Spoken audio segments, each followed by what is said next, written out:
എനിക്കിന്ന് ക്ലാസ് ഉണ്ടായില്ല, പക്ഷേ എൻ്റെ റൂമിലെ ബാക്കി എല്ലാവർക്കും ക്ലാസ് ഉണ്ടായിരുന്നു. ഞാൻ അതുകൊണ്ട് നേരെ ബ്രേക്ക്ഫാസ്റ്റ് കഴിക്കാൻ പോയി. ഇന്ന് പൂരിയും ആലു മസാലയും പിന്നെ അതുപോലെ തന്നെ വാട്ടർമെലൺ പിന്നെ ഒരു സാൻഡ്വിച്ച് ഞാൻ എൻ്റെ ഫ്രണ്ടിന് വേണ്ടി ഉണ്ടാക്കിയത് റൂംമേറ്റിന്.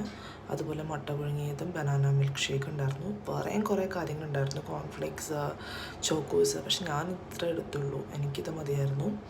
അത് കഴിഞ്ഞ് എൻ്റെ ഫ്രണ്ടിന് വേണ്ടി ജാമും ബട്ടറും ഉണ്ടാക്കി ബ്രെഡിൽ വെച്ചു.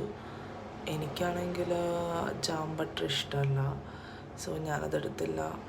അങ്ങനെ ഞാൻ റൂമിലോട്ട് പെട്ടെന്ന് തന്നെ വന്നു, കാരണം അവൾക്ക് 11 മണിക്ക് ക്ലാസ് ഉണ്ട്. അപ്പോൾ അതിന് മുമ്പ് ഈ ഒരു ഞാൻ ഉണ്ടാക്കിയ ബ്രേക്ക്ഫാസ്റ്റ് കൊടുക്കണമായിരുന്നു. പിന്നെ ഞാനത് കൊണ്ടുവന്ന് കൊടുക്കാൻ വേണ്ടിയുള്ള ധൃതിയിലായിരുന്നു, കാരണം എനിക്ക് എന്തെങ്കിലും ഞാനിപ്പോൾ ജസ്റ്റ് ബ്രെഡും ബട്ടറും മാത്രമേ വെച്ചിട്ടുള്ളെങ്കിലും ഞാൻ എന്തുണ്ടാക്കി ആർക്ക് കൊടുത്താലും, അതിപ്പോൾ ചോറും കറിയും വെച്ച് കൊടുത്താലും എനിക്ക് അവരുടെ റിവ്യൂ വെക്കുന്നത് ഭയങ്കര ഇഷ്ടമാണ്. പോസിറ്റീവ് റിവ്യൂ അല്ലേ. ഓക്കെ, അപ്പോൾ അവളോട് ഞാൻ ചോദിക്കാമെന്ന് എങ്ങനെയുണ്ടായിരുന്നു.